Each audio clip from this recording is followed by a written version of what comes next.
GK Bangla express channel পক্ষ থেকে তোমাদের প্রত্যেকে ওয়েলকাম। সামনে রয়েছে ফুড এসে এক্সাম, ঠিক আছে?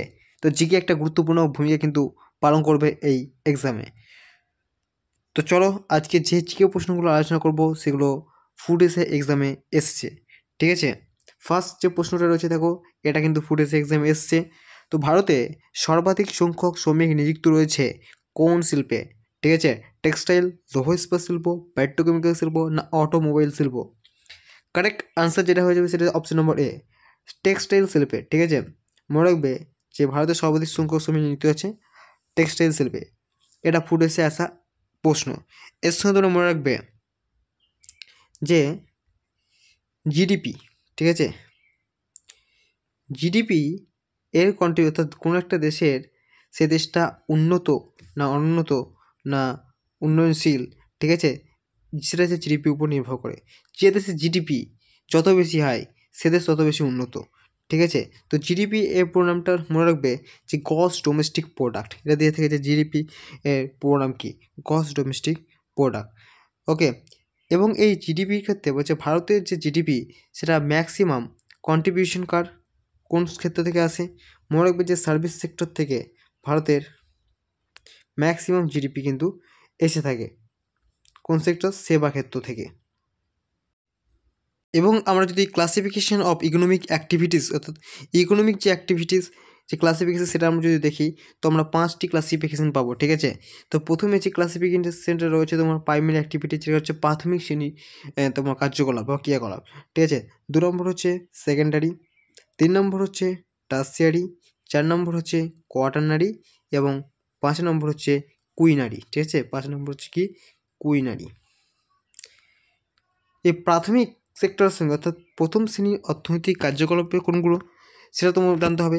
যে মনে রাখবে মৎস্য চাষ, পশুপালন, ঠিক আছে, তারপরে তোমার কাষ্ঠ আহরণ, খনিজ দ্রব্য আহরণ, শিকার, এই সমস্ত কিন্তু সব কিছু পড়ছে প্রথম শ্রেণীর অর্থনৈতিক কার্যকলাপের মধ্যে। ওকে, তো এই যে প্রাথমিক শ্রেণীর কার্যকলাপের সঙ্গে যুক্ত কর্মীদের কী বলা হয় থেকে? মনে রাখবে যে প্রাথমিক শ্রেণীর কার্যকলাপের সঙ্গে যারা যুক্ত থাকে তাদের বলা হয় থেকে রেড কলার ওয়ার্কার। কী বলা হয় থেকে? লাল কর্মী বলা হচ্ছে, রেড কলার ওয়ার্কার বলা হয় থেকে। নেক্সট দেখো যেটা রয়েছে সেকেন্ডারি অ্যাক্টিভিটি অর্থাৎ দ্বিতীয় স্তরে অর্থনৈতিক কাজ, যেটা হচ্ছে সেকেন্ডারি অ্যাক্টিভিটি বলা হয় থাকে। এই অ্যাক্টিভিটির মধ্যে তোমার পড়ে যায় ম্যানুফ্যাকচারিং, ঠিক আছে? বিভিন্ন শিল্পদ্রব্য ম্যানুফ্যাকচারিং কিন্তু এই সেকেন্ডারি অ্যাক্টিভিটির মধ্যে কিন্তু পড়ে থাকে। এবং এই যে শিল্পের সঙ্গে যুক্ত কর্মীদের কী বলা হয় থেকে? ব্লু কলার ওয়ার্কার বলা হয় থাকে। মনে রাখবে যে ব্লু কলার ওয়ার্কার কাদের বলা হয়? যারা সেকেন্ডারি অ্যাক্টিভিটির সঙ্গে যুক্ত তাদের বলা হয় ব্লু কলার ওয়ার্কার। এবং এই টার্সিয়ারি অর্থাৎ যেটা হচ্ছে তৃতীয় শ্রেণীর অর্থনৈতিক কার্যকলাপ বলা হয় থেকে, যে বলছে টার্সিয়ারি অ্যাক্টিভিটি। এখানেই তোমার পড়েছে কিন্তু সার্ভিস সেক্টর, ঠিক আছে? সার্ভিসটা কিন্তু পড়ছে এখানে। যেমন ব্যাংক কী দিচ্ছে? আমাদের সার্ভিস দিচ্ছে, সেবা দিচ্ছে। তারপর দেখো তোমার চিকিৎসা, এগুলো কিন্তু হচ্ছে শিক্ষকতা, এগুলো কিন্তু প্রত্যেকটা কিন্তু তৃতীয় শ্রেণীর অর্থনৈতিক কার্যকলাপের মধ্যে কিন্তু পড়ছে। অর্থাৎ তৃতীয় শ্রেণীর অর্থনৈতিক কার্যকলাপের মতো সার্ভিসটা কিন্তু পড়ে যাচ্ছে। এবং মনে রাখবে যে তৃতীয় শ্রেণীর অর্থনৈতিক কাজকর্মের সঙ্গে যারা যুক্ত তারা কী বলা হয় থেকে? তাদেরকে বলা হয় থেকে পিঙ্ক কলার অর্থাৎ গোলাপি কলার ওয়ার্কার বলা হয় থেকে। কী বলা হয় থেকে? পিঙ্ক কলার ওয়ার্কার বলা হয় থেকে। এবং লাস্টে যেটা দেখো কোয়াটারনারি, ঠিক আছে? এই কোয়াটারনারি অ্যাক্টিভিটির সঙ্গে যারা যুক্ত সেটা বলছে চতুর্থ স্তরের অর্থনৈতিক কার্যকলাপ, তাই বলা হচ্ছে হোয়াইট কলার ওয়ার্কার বলা হয় থেকে, ঠিক আছে? এই কোয়াটারনারি অর্থাৎ চতুর্থ স্তরের অর্থনৈতিক কাজগুলির মধ্যে কী পড়বে? তথ্য প্রযুক্তি শিল্প, ঠিক আছে, আইটি শিল্প, এই সমস্ত কিন্তু কিছু পড়ে যাবে এই কোয়াটারনারি। এবং কুইনারি স্তরের সঙ্গে যারা যুক্ত তাকে আমরা বলবো গোল্ডেন কলার ওয়ার্কার। কী বলবো? গোল্ডেন কলার ওয়ার্কার, যারা কুইনারির সঙ্গে যুক্ত, কুইনারি অ্যাক্টিভিটি অর্থাৎ পঞ্চম শ্রেণীর অর্থনৈতিক কার্যগুলির সঙ্গে যারা যুক্ত তাই বলবো সোনালি কলার ওয়ার্কার। গোল্ডেন অর্থাৎ সোনালি কলার ওয়ার্কার বলবো কুইনারির সঙ্গে যুক্ত, ঠিক আছে? নেক্সট দেখো, নেক্সট যেটা রয়েছে ভারতের পঞ্চবার্ষিক পরিকল্পনা শুরু ও কার্যকরী হয় কত সালে? ঠিক আছে, তো মনে রাখবে 1950 সালে আমাদের কী গঠিত হয়? 1950 সালে গঠিত হয় আমাদের প্ল্যানিং কমিশন অর্থাৎ পরিকল্পনা কমিশন গঠিত হয়। ভারত যখন স্বাধীন হলো তারপরে ভারতের যে আর্থিক অবস্থা, ভারতের যে তখন কী ছিল? খুবই দুর্বল ছিল। তো ভারতকে অগ্রগতির দিকে, উন্নতির দিকে এগিয়ে নেওয়ার জন্য বিভিন্ন পরিকল্পনা গ্রহণ করা হলো, ঠিক আছে? 1950 সালে গঠিত হলো প্ল্যানিং কমিশন। এবং তোমার বিভিন্ন পঞ্চবার্ষিকী যে পরিকল্পনা গ্রহণ করা হয়েছিল তার মূল উদ্দেশ্যই হচ্ছে ভারতকে তোমার এগিয়ে নিয়ে যাওয়া, ঠিক আছে, আর্থিক দিক থেকে অন্যান্য দিক থেকে কিন্তু ভারতকে এগিয়ে নিয়ে যাওয়া। এবং এই মনে রাখবে যে ফার্স্ট 5 ইয়ার প্ল্যান কবে হয়েছিল? 1951।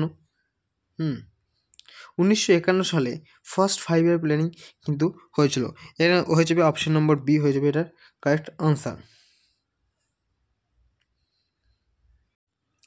নেক্সট যে প্রশ্ন হচ্ছে দেখো, বসুন্ধরা সম্মেলন কবে অনুষ্ঠিত হয়? ভেরি ভেরি ইম্পর্টেন্ট, যে first earth summit when conducted, ঠিক আছে। তো কারেক্ট কোনটা আনসার হয়ে যাবে? কারেক্ট যেটা আনসার হয়ে যাবে সেটা হচ্ছে 1992 সালে। 1992 সালে মনে রাখবে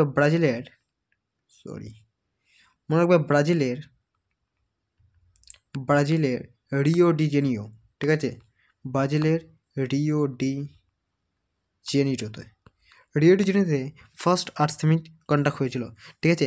এই সময়ের উদ্দেশ্য কী ছিল, কিসের জন্য এই আর্থ সামিটটা করা হয়েছিল, ঠিক আছে, এটা জানতে হবে। তো উদ্দেশ্য ছিল পরিবেশের সুস্থায়ী উন্নয়ন, সাস্টেনেবল ডেভেলপমেন্ট। তো মনে রাখবে যে এটা ফার্স্ট আর্থ সামিটের কথা, তো প্রথম বসুন্ধরা সম্মেলনের কথা হলো। এখন যদি বলে দ্বিতীয় বসুন্ধরা সম্মেলন কবে কোথায় অনুষ্ঠিত হয়েছিল, মনে রাখবে 1997, ঠিক আছে। 1992 সালে ফার্স্ট, তো আমি লিখে দিই 1992 সালে ফার্স্ট, এটা হচ্ছে অনেস্টি। এবং দ্বিতীয় যে বসুন্ধরা সম্মেলন হচ্ছে 1997, অর্থাৎ 5 বছর পর কিন্তু হয়েছিল দ্বিতীয় বসুন্ধরা সম্মেলন। কোথায় হয়েছিল? আমেরিকা যুক্তরাষ্ট্রের নিউ ইয়র্ক, ঠিক আছে, আমেরিকা যুক্তরাষ্ট্রের নিউ ইয়র্কে হয়েছিল। এবং তৃতীয় বসুন্ধরা সম্মেলন কোথায় অনুষ্ঠিত হয়েছে? তৃতীয় বসুন্ধরা সম্মেলন 2002 সালে, ঠিক আছে। এটা 5 বছর হয়েছিল, 5 বছর পর হয়েছিল 2002 সালে। কোথায় অনুষ্ঠিত হয়েছিল? এটা হয়েছিল দক্ষিণ আফ্রিকার জোহানেসবার্গে তৃতীয় বসুন্ধরা সম্মেলন অনুষ্ঠিত হয়েছিল। এবং চতুর্থ যে বসুন্ধরা সম্মেলন অনুষ্ঠিত হয়েছে সেটা হচ্ছে 2012 সালে। 2012 সালে আবার ব্রাজিলের রিও ডি জেনিওতে অনুষ্ঠিত হয়েছিল। দেখো এটা আছে এজেন্ডা 21, ঠিক আছে, এটা কিন্তু গ্রহণ করা হয়েছিল প্রথম বসুন্ধরা সম্মেলনে, এটা মনে রাখবে। নেক্সট দেখো কী প্রশ্ন রয়েছে, নেক্সট প্রশ্ন রয়েছে অঙ্কোলজি কোন বিশেষ সংক্রান্ত বিদ্যা, ঠিক আছে, ভেরি ভেরি ইম্পর্টেন্ট, যে অঙ্কোলজি কোন বিশেষ সংক্রান্ত বিদ্যা। তো দেখো আমরা কী জানি, আমরা জানি পক্ষী সংক্রান্ত বিদ্যা জানি, একটু আগে আমরা আলোচনা করেছিলাম অন্য একটা ভিডিওতে, সেটা হচ্ছে অর্নিথোলজি। পক্ষী সংক্রান্ত বিদ্যা কি? অর্নিথোলজি। দেখো এখানে রয়েছে ক্যান্সার সংক্রান্ত বিদ্যা, তো ক্যান্সার সংক্রান্ত বিদ্যা হচ্ছে কি বলা হয় থেকে অঙ্কোলজি, ঠিক আছে। যাদের ধরো ক্যান্সার হয়ে থাকে তারা কার কাছে যাবে? অঙ্কোলজিস্টের কাছে যাবে, ঠিক আছে। এবং যে বিদ্যা সেটাকে আমরা বলবো অঙ্কোলজি। ফল সংক্রান্ত বিদ্যাকে আমরা কী বলবো? পোমোলজি।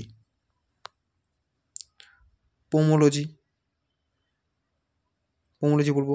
তোমরা কমেন্ট করে জানাবে যে উদ্ভিদ সংক্রান্ত বিদ্যাকে কী বলে। নেক্সট প্রশ্ন হয়েছে একটি কৃত্রিম বাস্তুতন্ত্রের উদাহরণ, ঠিক আছে, ভেরি ভেরি ইম্পর্টেন্ট, একটা কৃত্রিম বাস্তুতন্ত্রের উদাহরণ কী হবে? সমুদ্রের বাস্তুতন্ত্র, মরুভূমি, না অ্যাকোয়ারিয়ামে, না কোনোটি নয়। কারেক্ট আনসার কোনটা হয়েছে? অপশন নম্বর সি হয়েছে এই প্রশ্নের সঠিক উত্তর। অ্যাকোয়ারিয়ামের বাস্তুতন্ত্র হচ্ছে একটা কৃত্রিম বাস্তুতন্ত্র। দেখো নেক্সট কী প্রশ্ন রয়েছে, নেক্সট যে প্রশ্ন রয়েছে ইন্টারন্যাশনাল রাইস ইনস্টিটিউট, ঠিক আছে, আন্তর্জাতিক তোমার ধান গবেষণা কেন্দ্র কোথায় অবস্থিত? মেক্সিকোতে, পাকিস্তানে, ফিলিপাইন্সে, না ভারতে। কারেক্ট যেটা আনসার হয়ে যাবে সেটা হচ্ছে অপশন নম্বর সি, ফিলিপাইন্সে অবস্থিত হচ্ছে ইন্টারন্যাশনাল রাইস ইনস্টিটিউট। এর সঙ্গে মনে রাখবে যে আন্তর্জাতিক গম গবেষণা কেন্দ্র কোথায় অবস্থিত? মেক্সিকোতে অবস্থিত, ঠিক আছে। এর সঙ্গে কী মনে রাখবে? ভারতের যে কৃষি গবেষণা কেন্দ্র কোথায় অবস্থিত? নিউ দিল্লিতে অবস্থিত। ভারতের কৃষি গবেষণা কেন্দ্র নিউ দিল্লিতে অবস্থিত। এর সঙ্গে তোমরা মনে রাখবে কেন্দ্রীয় ধান গবেষণা কেন্দ্র কোথায় অবস্থিত? যে ভারতের কেন্দ্রীয় যে ধান গবেষণা কেন্দ্র কোথায় অবস্থিত সেটা মনে রাখবে উড়িষ্যার কটক শহরে কী অবস্থিত? ভারতের কেন্দ্রীয় ধান গবেষণা কেন্দ্র অবস্থিত। আর কেন্দ্রীয় গম গবেষণা কেন্দ্র কোথায় অবস্থিত? দিল্লির পুসা। কেন্দ্রীয় গম গবেষণা কেন্দ্র দিল্লির পুসা, ঠিক আছে। এরকম আরও অনেক গবেষণা কেন্দ্র রয়েছে, ঠিক আছে, এক ঝলকে তোমরা দেখে নেবে। নেক্সট দেখো মানব থেকে কোন গ্রন্থিকে প্রভুগ্রন্থি বলা হয়? এটা লাইফ সায়েন্স থেকে নেওয়া প্রশ্ন, ঠিক আছে। পিউটারি, প্লিহা, থাইরয়েড, না অগ্নাশয়। তো কারেক্ট কোনটা আনসার হবে সেটা হচ্ছে পিউটারি গ্রন্থিকে। প্রভুগ্রন্থিকে আগে বলা হয় পিউটারি গ্রন্থিকে। দেহের ভারসাম্য রক্ষা করে কোন মস্তিষ্ক? দেহের ভারসাম্য রক্ষা করে লঘু মস্তিষ্ক, মনে রাখবে যে দেহের ভারসাম্য রক্ষা করে, এটা এসে থাকে যে দেহের ভারসাম্য রক্ষা করে কোন মস্তিষ্ক? মনে রাখবে লঘু মস্তিষ্ক। তো তোমরা একটা প্রশ্ন কমেন্ট করে যাবে যে প্রভু গ্রন্থির প্রভু কাকে বলা হয় থেকে, ঠিক আছে? এই প্রশ্নটা কিন্তু তোমরা কমেন্ট করে জানাবে। তো ঠিক আছে, আজকে এখানেই শেষ করলাম, ভিডিওটা বেশি বড় করলাম না, দেখা হবে নেক্সট ভিডিওতে।